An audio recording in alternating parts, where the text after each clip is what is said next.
ప్రభునామమునకు మహిమ కలుగును గాక. ప్రభునందు ప్రియ సహోదరి సహోదరులారా,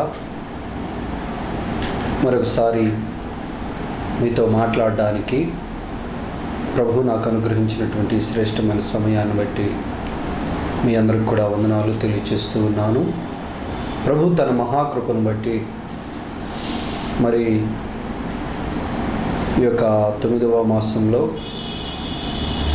తన కృపను చూపించి ఆయన సన్నిధిలో ఆయనను మహిమపరిచే ధన్యత ప్రభు ఇచ్చాడు. రండి, టీవీ ముందు కూర్చోండి, దేవుని వాక్యాన్ని ధ్యానం చేద్దాం. ఈ సమయంలో పరిశుద్ధ గ్రంథమైన బైబిల్లో నుండి ఫిలిప్పీలకు రాసిన పత్రిక అపోస్తలుడైన పౌలు ఫిలిప్పీలకు రాసిన పత్రిక 2వ అధ్యాయం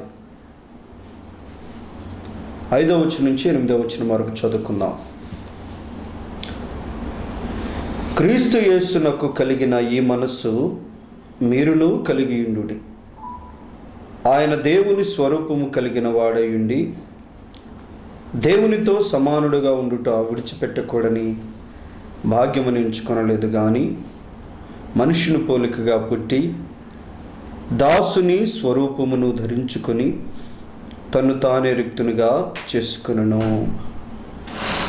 మరియు ఆయన ఆకారమందు మనుషుడిగా కనబడి మరణము పొందినంతగా, అనగా సులువ మరణం పొందినంతగా విధేయత చూపిన వాడై తను తాను తగ్గించుకొనెను. ప్రార్థన చేసుకుందాం. పరిశుద్ధుడు అయిన మా తండ్రి, జీవాధిపతినికి స్తోత్రాలు చెల్లిస్తూ ఉన్నాం నాయన. ఈ యొక్క సమయంలో నీ పాదాల యొద్ద మరొకసారి నిన్ను స్తుతించి ఘనపరిచి మహింపరచడానికి మీరు ఇచ్చిన మంచి తరుణాన్ని బట్టి వందనాలు. మా నాయన, నిబిడులమైన మేము ఏ రీతిగా ఈ లోకంలో జీవించాలో మా తండ్రి, ఈ దినం నీ వాక్యం ద్వారా నువ్వు నాతో మాతో మాట్లాడండి.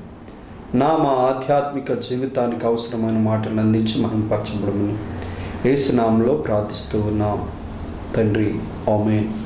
ప్రభునందు ప్రియ దేవుని బిడ్డలారా, సహోదరి సహోదరులారా, ప్రభు తన మహాకృపను బట్టి ఈ దినం మీతో మాట్లాడడానికి ప్రభు నాకు ఇచ్చినటువంటి ఈ గొప్ప ధన్యతను బట్టి ప్రభుకి స్తోత్రాలు చెల్లిస్తూ ఉన్నాను. ఈ యొక్క సమయంలో మనం చదువుకున్న ఈ లేఖన భాగాన్ని మనం ధ్యానం చేస్తే క్రీస్తు యొక్క మనస్సు గురించి వ్రాయబడి ఉందండి.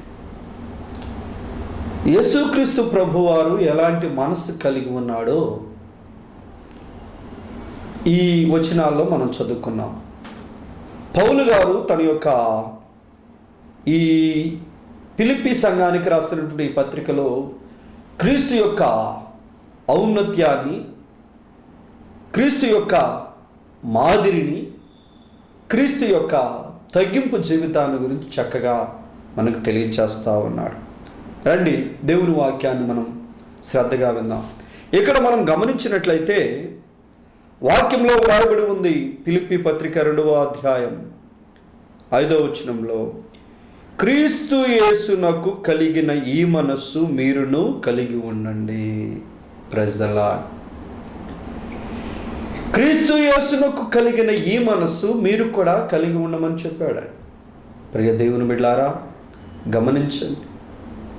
యేసు ప్రభువు నమ్ముకున్నటువంటి మనం, యేసు ప్రభు బిడ్డలుగా చేయబడ్డ మనం, మన హృదయాల మీద చేయి వేసుకొని చూస్తే నిజంగా క్రీస్తు లాంటి మనస్సు మనం కలిగి ఉన్నామా? ఒకసారి మనల్ని మనం పరిశీలన చేసుకుంటే మనకు తెలిసిపోయింది. ఈ దినాల్లో చాలామంది ప్రభువును కలిగి ఉంటూ ఉన్నారు, ప్రభువు నమ్ముతూ ఉన్నారు, ప్రభు బిడ్డలుగా చేయబడుతూ ఉన్నారు, ప్రభు రక్తంలో కడగబడుతూ ఉన్నారు. అయితే వారి యొక్క జీవితాలలో క్రీస్తు లాంటి మనసు కలిగి ఉంటూ ఉన్నారా? వారే కాదు కానీ మనం కూడా. ప్రభువును నమ్మిన ప్రతి ఒక్కరు కూడా క్రీస్తు మనసు కలిగి ఉండాలని పౌలు గారు ప్రత్యేకంగా పరిశుద్ధాత్మ ద్వారా హెచ్చరింపబడిన వాడై తెలియచేస్తూ ఉన్నాడు. ఇక్కడ మనం గమనిస్తే మొట్టమొదటిగా మనం చదివితే ఆయన దేవుని స్వరూపమును కలిగిన వాడయుండి దేవునితో సమానుడుగా ఉండుట విడిచిపెట్టకూడని భాగ్యమని ఎంచుకొనలేదు, కానీ మనుషుని పోలికగా పుట్టి దాసుని స్వరూపమును ధరించుకొని తన్ను తానే రిక్తునిగా చేసుకున్నాడు. ఫిలిప్పీ పత్రిక 2వ అధ్యాయం 6వ వచనంలో 7వ వచనంలో వ్రాయబడ్డ ఈ మాటను మనం జాగ్రత్తగా ధ్యానం చేస్తే, ఇక్కడ మనం మొట్టమొదటిగా ఆయన తగ్గింపు మనస్సు కలిగిన వాడుగా ఉన్నాడు. ఏ మనస్సు అండి? తగ్గింపు మనస్సు. ఈ దినాల్లో చాలామంది ప్రభువును గుర్తెరుగుతూ ఉన్నారు, ప్రభువు నమ్ముతూ ఉన్నారు, కానీ తగ్గింపు అనేది ఉండడం లేదండి. ఏమాత్రము కూడా తనను తాను తగ్గించుకోరు. యేసుక్రీస్తు ప్రభువు వారు అనేకమైన విషయాలలో తనను ఈ లోకానికి వచ్చినప్పుడు తనను తాను తగ్గించుకున్నాడు. తనను గురించి తాను ఎప్పుడూ కూడా హెచ్చించుకునేవాడు కాదు. అంతేకాదు, ఆయన ఒక విషయాన్ని చెప్తూ, సుంకరి పరిసయ్యుడి విషయాన్ని మనం తెలుసుకున్నట్లయితే ఆయన చెప్తాడు, ఇదిగో దేవాలయంలోనికి సుంకరి పరిసయ్యుడు ఇద్దరు కూడా ప్రార్థన చేయడానికి వెళ్ళారు. వీరిలో సుంకరేమో తనను తాను తగ్గించుకుంటూ ఆకాశం వైపు కూడా తన కన్నులను ఎత్తుటకు ధైర్యము చాలక, దేవా, పాపినైన నన్ను నీవు కరుణించు అని ప్రార్థన చేశాడట. అయితే సుంకరైతే, ఆ పరిసయ్యుడైతే, అయ్యా, నేను వారికి ధర్మ కార్యాలు చేస్తున్నాను, ఈయనకి దాన కార్యాలు చేస్తూ ఉన్నాను, ఇరుగు పొరుగు వారిని నేను బాగా చూస్తూ ఉన్నాను, నాకు వచ్చినటువంటి ప్రతి దానిలో దశం భాగం ఇస్తూ ఉన్నాను, ఏవేవో తనను గురించి తాను గొప్పగా చెప్పుకుంటూ నేను ఆ యొక్క సుంకరు వలె ఉన్ననందుకు అంటూ ఉన్నాడు. తనను తాను హెచ్చించుకుంటూ ప్రార్థన చేస్తూ ఉన్నాడు. ప్రియ దేవుని బిడ్డలారా గమనించారు. ప్రియ చెల్లి, ప్రియ తమ్ముడు, ప్రియ అక్క, ప్రియ సహోదరి సహోదరులారా, ప్రియ యవ్వన బిడ్డలారా, ప్రియ తల్లిదండ్రులారా గమనించారు. ఒకవేళ నీ ప్రార్థన ఇట్లా ఉందేమో, నీ ఎదుటి వ్యక్తిని తక్కువగా చూస్తూ ఉన్నావేమో, నీకు నువ్వు గొప్ప వ్యక్తివి అని నువ్వు అనుకుంటూ ఉన్నావేమో, ఒకసారి గమనించు. నీ జీవితంలో నీవు నీ యొక్క ఆధ్యాత్మిక జీవితంలో తగ్గింపు మనసు కలిగి జీవించగలుగుతూ ఉన్నావా? ఇదిగో సుంకరు వలె నీవు తగ్గించుకోగలుగుతూ ఉన్నావా? ప్రభు అన్నాడు, తనను తాను హెచ్చించుకునేవాడు తగ్గించబడతాడు, తనను తాను తగ్గించుకునేవాడు హెచ్చింపబడతాడు. చాలా మార్లు నీకున్న జ్ఞానాన్ని బట్టి, నీకున్న తెలివిని బట్టి, నీకున్న అందాన్ని బట్టి, నీకున్నటువంటి చదువును బట్టి, నీకున్న ఉద్యోగాన్ని బట్టి, నీకున్నటువంటి ధనాన్ని బట్టి ఒకవేళ నువ్వు గర్వపడుతూ ఉన్నావేమో, దానిని బట్టి నువ్వు నీ మనసులో గర్వపడుతూ ఉన్నావేమో. ప్రియ దేవుని బిడ్డలారా గమనించండి. ఇక్కడ మనం గమనిస్తే ప్రభు అయిన యేసుక్రీస్తు వారు తనను తాను తగ్గించుకునే మనసు కలిగి ఉన్నాడు, తగ్గింపు జీవితం కలిగి ఉన్నాడండి. ప్రియ దేవుని బిడ్డలారా గమనించండి. హెచ్చించుకునే మనసు ఎవరిది? సాతానుదండి. లోబడని తత్వం ఎవరిదంటే సాతానుది. తనను తాను హెచ్చించుకోవాలనుకున్నాడు. దేవుని యొక్క సింహాసనానికంటే కూడా తనను తాను హెచ్చించుకోవాలనుకున్నాడు సాతానుడు. అందుకే అయ్యో తేజో నక్షత్రమా, వేకువ చుక్క, ఏ రీతిగా నువ్వు ఆకాశంలో నుండి పడిపోయావు అని దేవుని వాక్యం సాక్ష్యం ఇస్తావు సాతాను గురించి. ఒకవేళ నీ జీవితంలో కూడా తగ్గింపు మనసు లేని వ్యక్తిగా నువ్వు ఉన్నావేమో, నిన్ను పరిశీలన చేసుకో. ప్రతి విషయంలో కూడా దేవుని మనసు కలిగి మనం బ్రతకాలి. మనను మనం తగ్గించుకున్నప్పుడు దేవుడు మనల్ని హెచ్చిస్తాడు. మొట్టమొదటిగా యేసు ప్రభు యొక్క మనసు తగ్గింపు మనస్సు. తగ్గింపు మనస్సు. ప్రియ దేవుని బిడ్డలారా గమనించు.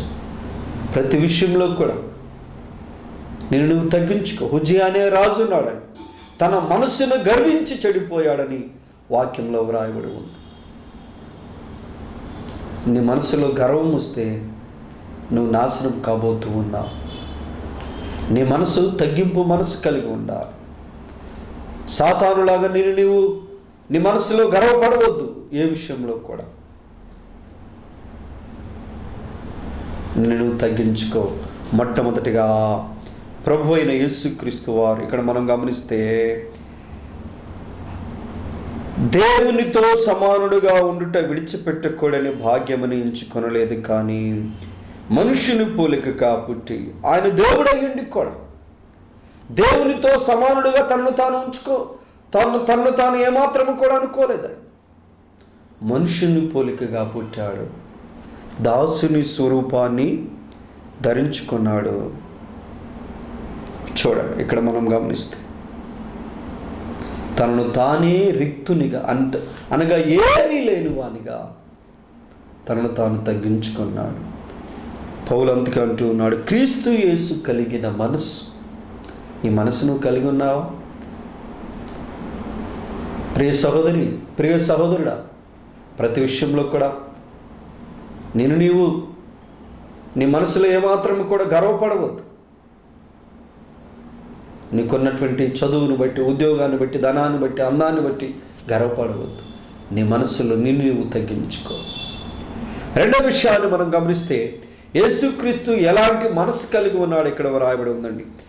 రెండవ విషయం మనం చదివితే, రెండవదిగా ఆయన పరిచర్య చేసి మనసు కలిగి ఉన్నాడు. ఇక్కడ రాశాడు కదా, ఏమన్నాడంటే దాసుని స్వరూపమును ధరించుకున్నాడు. ఫిలిప్పీ పత్రిక 2వ అధ్యాయం, ఫిలిప్పీలకు రాసిన పత్రిక 2వ అధ్యాయం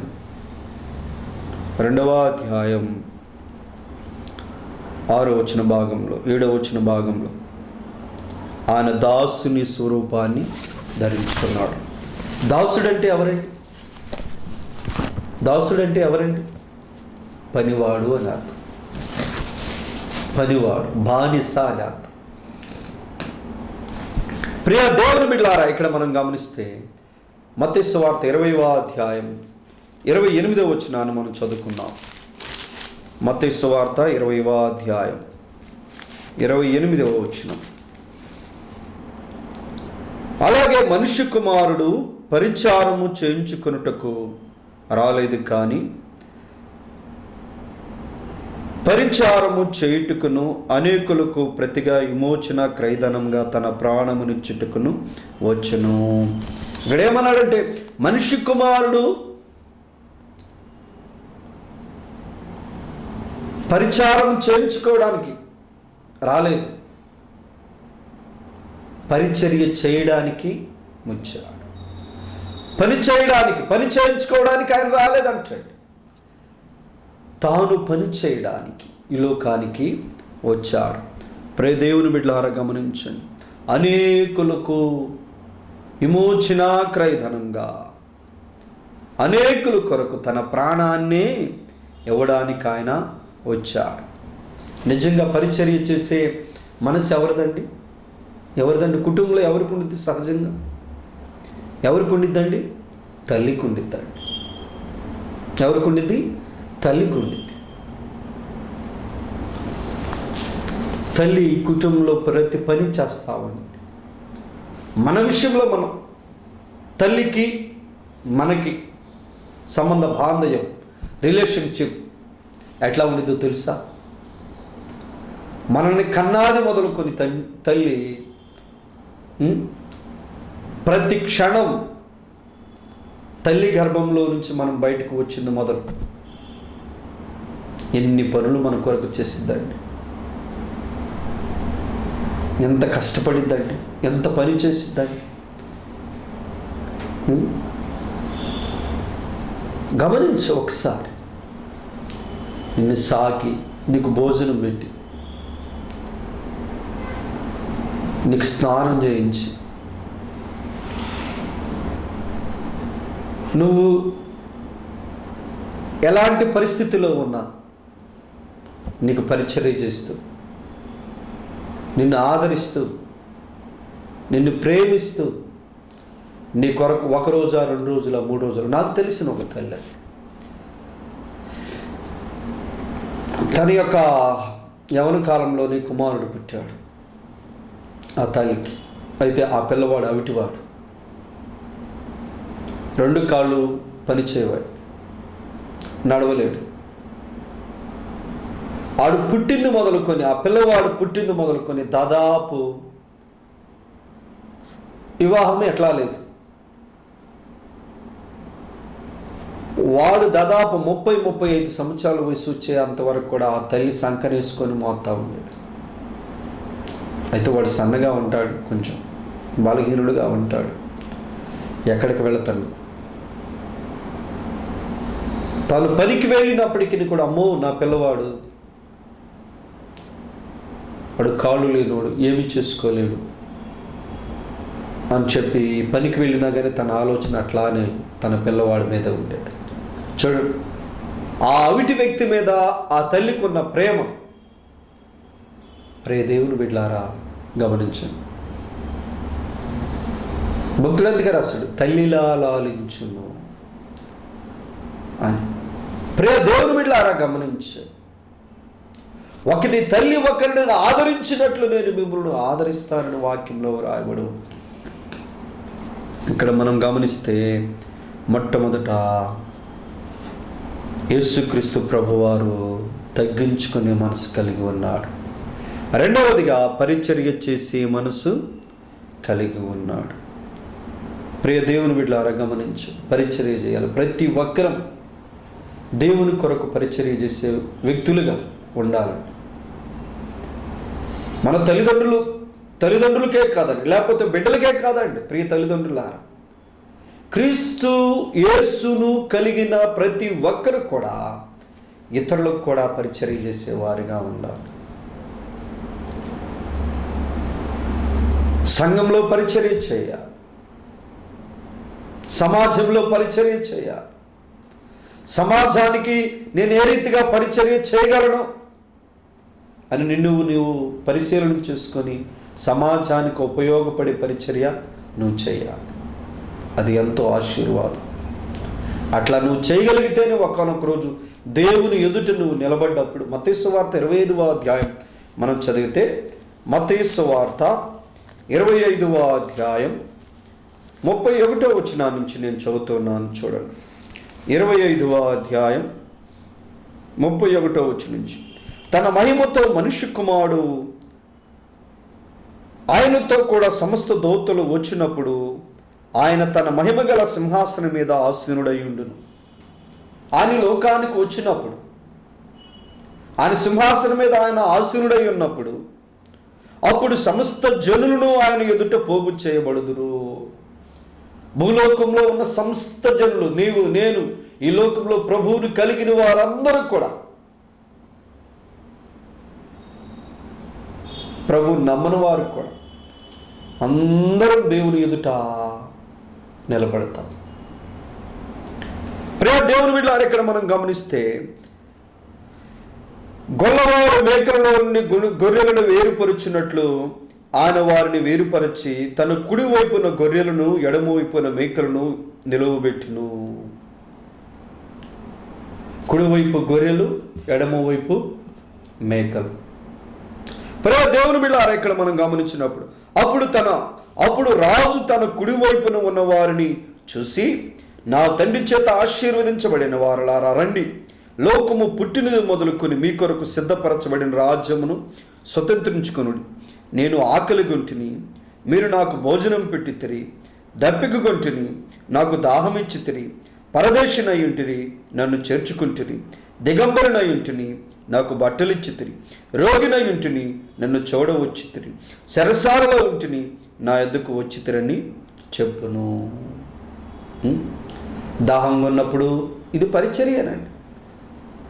దప్పిక తీర్చారంట కుడివైపు ఉన్నవారు. ఆకలిగా ఉన్నప్పుడు ఆహారం పెట్టారు. నా చిన్నతనంలో నాకు బాగా గుర్తు, మా నాన్నగారు ఊరిలోకి ఎవరైనా కానీ, మా గ్రామంలోకి ఎవరైనా, అప్పట్లో ఎక్కువ సువార్త దండయాత్రలు చేస్తూ ఉండేవాళ్ళండి. ఇప్పుడు లేవు, కానీ ఈ టీవీలు, ఈ మీడియా వచ్చిన తర్వాత తక్కువ. ఆ దినాల్లో 30, 40, 50 మంది ఒక్కొక్క గ్రామాన్ని దర్శించి సేవకులందరూ కూడా ఆ గ్రామంలో, ఆ దినాల్లో డినామినేషన్స్ భేదం కూడా ఉండేవి కాదు. ఏ సంఘము వాళ్ళైనా కానీ అందరూ కలిసి దేవుని యొక్క రాజ్య వ్యాప్తి కొరకై ప్రయాసపడేవాడు. ఒక 40, 50 మంది మా గ్రామానికి వచ్చినప్పుడు మా నాన్నగారు వాళ్ళందరిని కూడా మా ఇంటికి తీసుకుని వచ్చి, మేమే పెద్ద సంతానం అయితే వాళ్ళందరి కొరకు భోజనాన్ని సిద్ధపరిచి వారి కొరకు పరిచర్య చేయించేవాడండి. వాళ్ళు తిని వెళ్ళేదాకా వాళ్ళకి అన్ని పనులు చూస్తూ ఉండేవాడు. నిజంగా మా నాన్నగారు సేవకులకు చేసిన పరిచర్యను బట్టే ఈరోజు మేము ఈ స్థితిలో ఉండగలిగామండి. ప్రియ దేవుని బిడ్డలారా గమనించు, నీవు కూడా ఇక్కడ ఏమంటూ ఉన్నాడంటే, నేను ఆకలిగొని ఉన్నప్పుడు నువ్వు నాకు ఆహారం ఇచ్చావు, దప్పిగొని ఉన్నప్పుడు దాహం ఇచ్చావు, వస్త్రహీనుడినై ఉన్నప్పుడు, వస్త్రాలు లేక ఉన్నప్పుడు మీరు నాకు వస్త్రాన్ని ఇచ్చారు, నేను రోగినై హాస్పిటల్లో ఉంటే మీరు నన్ను చూడడానికి పరామర్శించడానికి వచ్చారు. అప్పుడు ఆ నీతిమంతులు అంటూ ఉన్నారంట, కుడివైపు ఉన్నవారు, అయ్యా ఇవన్నీ కూడా మేము ఎప్పుడు చేశాం. చూడండి ఇక్కడ మనం గమనిస్తే, అందుకు నీతిమంతులు 37వ వచనం, మత్తయి సువార్త 25వ అధ్యాయం 37వ వచనం, ప్రభువా ఎప్పుడు నీవు ఆకలిగొని ఉండుట చూచి నీకు ఆహారం ఇచ్చితిమి, నీవు దప్పిగొని ఉండుట చూచి ఎప్పుడు దాహం ఇచ్చితిమి, ఎప్పుడు పరదేశివై ఉండుట చూచి నిన్ను చేర్చుకుంటిమి, దిగంబరవై ఉండుట చూచి బట్టలు ఇచ్చితిమి, ఎప్పుడు రోగివై ఉండుట చూచి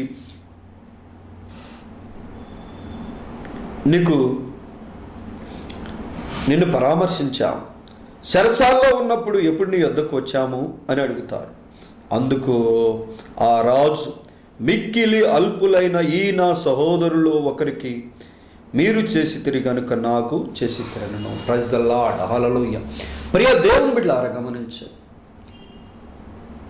దేవుని సేవకులకు నువ్వు పరిచర్య చేయడాన్ని బట్టి, దేవుని బిడ్డలకు, సంఘంలో సంఘ విశ్వాసులకు, దేవుని పేరిట వచ్చిన వారికి నువ్వు పరిచర్య చేయడాన్ని బట్టి దేవుడు నిన్ను ఆశీర్వదిస్తాడు. నీ మనసును కలిగి ఉండాలండి, పరిచర్య చేసే మనసును కలిగి ఉండాలి. అబ్రహాము జీవితాన్ని మనం గమనిస్తే ఆదికాండం 18వ అధ్యాయం మీరు చదువుకోండి. ఎండవేళ 3 మనుషులు అబ్రహాము ఇంటికి వచ్చినప్పుడు తాను పరిగెత్తుకుంటూ వెళ్ళి వారిని తన ఇంటికి ఆహ్వానించి తన భార్య శారాతో చెప్తున్నాడు, ఇదిగో 2 మానికల పిండిని నువ్వు రొట్టెలుగా తయారిచ్చే. 2 మానికల పిండి ఎంత కష్టపడాలండి. ప్రియ దేవుని బిడ్డలారా గమనించండి, తానైతే వెళ్ళి మందలో ఒక లేదోడును కోసి ఆ మాంసాన్ని తీసుకుని వచ్చాడు. శారా అబ్రహాము చేసిన ఆ పరిచర్యకు దేవుడు ఆ కుటుంబంలో గొప్ప ఆశీర్వాదాన్ని ఇచ్చాడు. ప్రియ దేవుని బిడ్డలారా గమనించండి, ఈ దినాల్లోనైతే చాలామంది భార్యలు తన భర్త ఒక సేవకుని తీసుకొని వచ్చినప్పుడు పరిచర్య చేయలేని వారుగా ఉంటూ ఉన్నారు. నువ్వు పరిచర్య చేసిన దాన్ని బట్టే దేవుడు నిన్ను ఆశీర్వదిస్తాడు. నాకు తెలిసి నా చిన్నతనంలో మా నాన్నగారు ఒక కథ చెప్తా ఉండేవాడు. ఆ కథ ఏమిటయ్యా అంటే,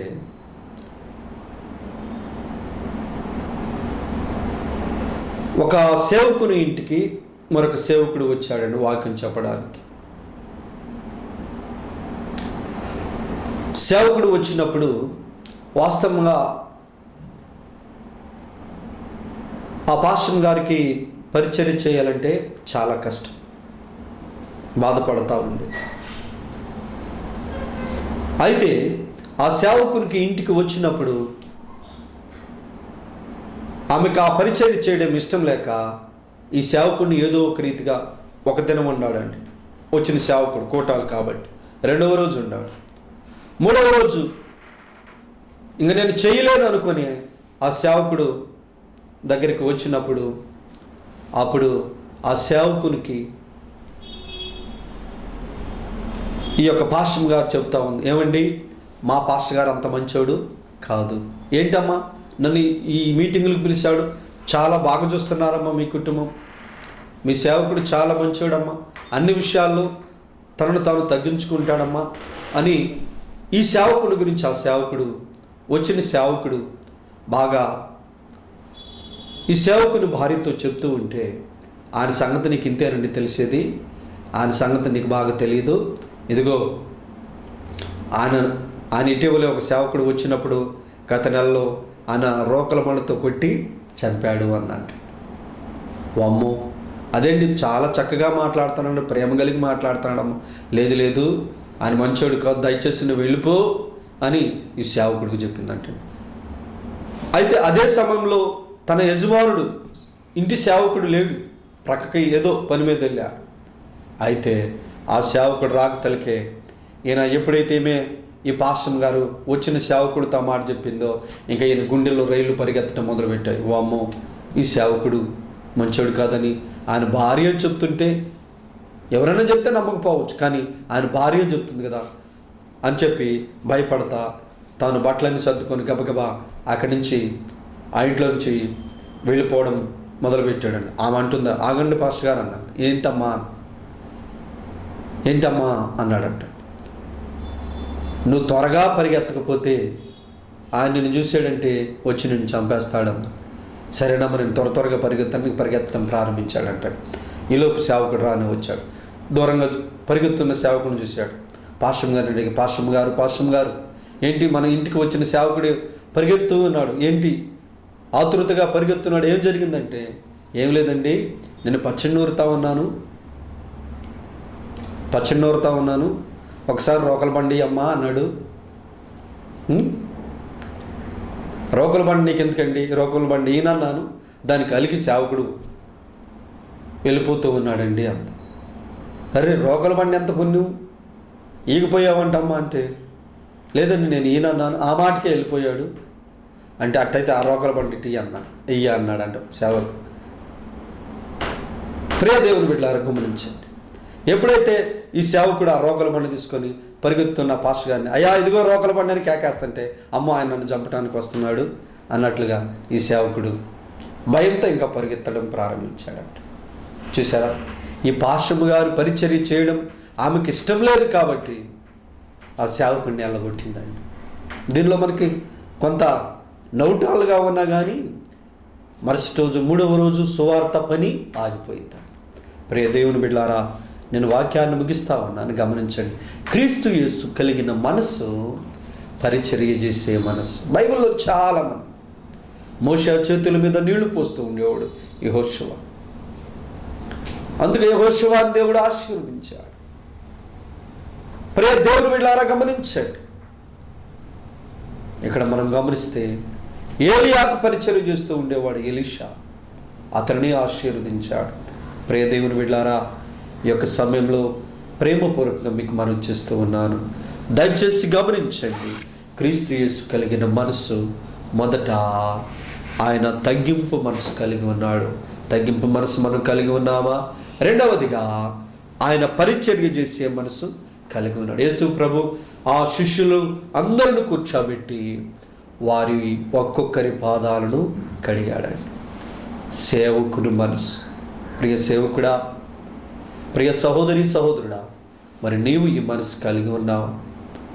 ఆయన నీ కొరకు నా కొరకు తనను తానే రిక్తుడుగా చేసుకున్నాడు. పాపమెరుగని ఆయన మన కొరకు పాపిగా చేయబడ్డాడు. ఆకాశము భూమికి మధ్య వేలాడి త్రియబడిన వాడుగా ఆయన మనందరి కొరకు సిలువలో రక్తాన్ని కార్చి ప్రాణం పెట్టి సమాధి చేయబడి తిరిగి లేపబడ్డాడు.